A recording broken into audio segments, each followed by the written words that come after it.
Good people, glad to know you are there. It's my pleasure to say welcome so that we continue on what we have been discussing. Permit me to read for you the book of Judges, chapter number 2, verse number 11 and 12 only. And it says, Then the Israelites did evil in the eyes of the Lord and served the Baals. They forsook the Lord, the God of their ancestors, and who had brought them out of Egypt. They followed and worshipped various gods of the people around them. They aroused the Lord's anger. From this narrative, which was the part of the narrative I read in my last video, we discovered clearly that number one, these people decided to act against the constitutional requirement of the land.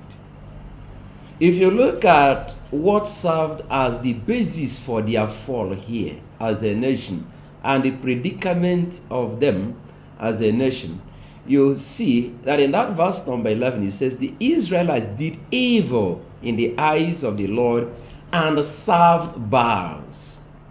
If you look at Exodus chapter number 20, verse number 1, you see the particular section of the constitution they violated that gave birth to the ugly experience they had.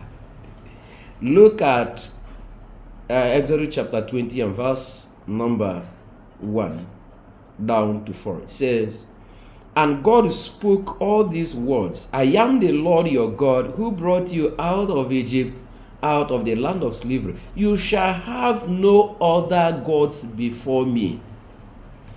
That is verse number 3. So specifically verse number 3 of Exodus chapter number 20 forms the constitution. That is the aspect of the constitution that they violated, that paved way for God being angry with them. Imagine a nation that is under the anger of the God who made them.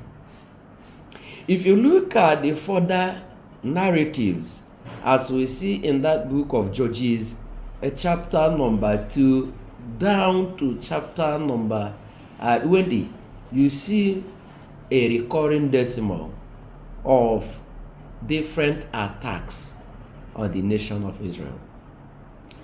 If we look at God's provision for them to cope in that ugly situation, we discover that God started by providing them with leaders who goes by the name judges. They are called judges because they would present the laws of God before the people, that is the constitution, and also show them where they have violated those laws, then encourage them to keep that law. They also served as judges because they stood their ground to serve as an instrument in the hand of God to deliver the nation from the deadly attack they are passing through. If we look at that narrative, we saw that God provided them continually with judges who goes by the name Ehud. We have also another one that goes by the name Shamgar. We also have Othniel. We also have Deborah. We also have Samson. We also have Gideon.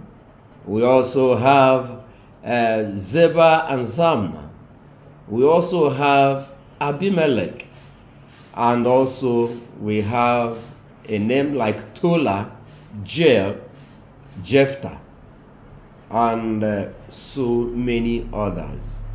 Permit me to say that all these judges that we are made available for them, and they led the people at a point in time, all of them did one thing. Number one, to challenge the people to obey the constitution of the land.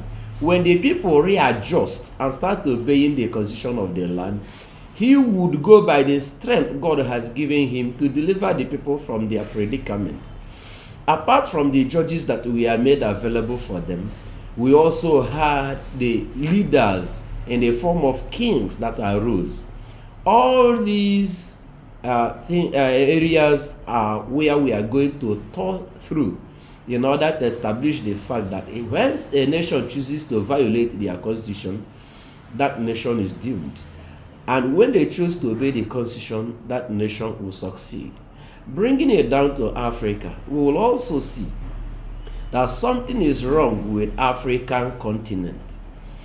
We have nations of Africa where their leaders by choice have decided not to obey the constitution of the land. And that is why we appeared like slaves before other countries of the world, which we are not. Again, in the body of Christ, we see that what we have heard concerning the body of Christ as regard to showcasing the power of God is diminishing today. Something is wrong. And what is wrong is the body of Christ becoming too volatile to the desire of violating the laws that guides the body of Christ.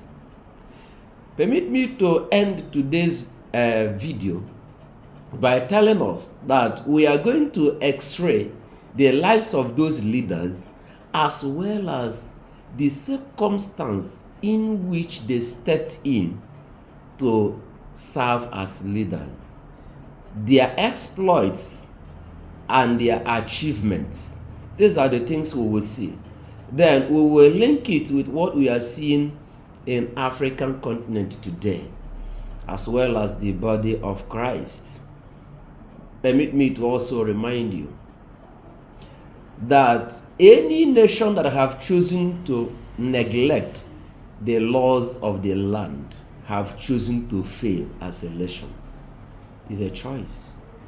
Any government that have decided to suppress the laws of the land have chosen to ruin that land. I want to say that I will not be presenting my own notion, but the notion of the scriptures, because as a pastor, I believe in the Holy Book. And from the stories as well as the histories penned down in the Holy Book, we can learn what is happening to us today and proffer solution to them. Call me Pastor Elisha, the reformer with difference and the rising voice in Africa. Thank you for watching.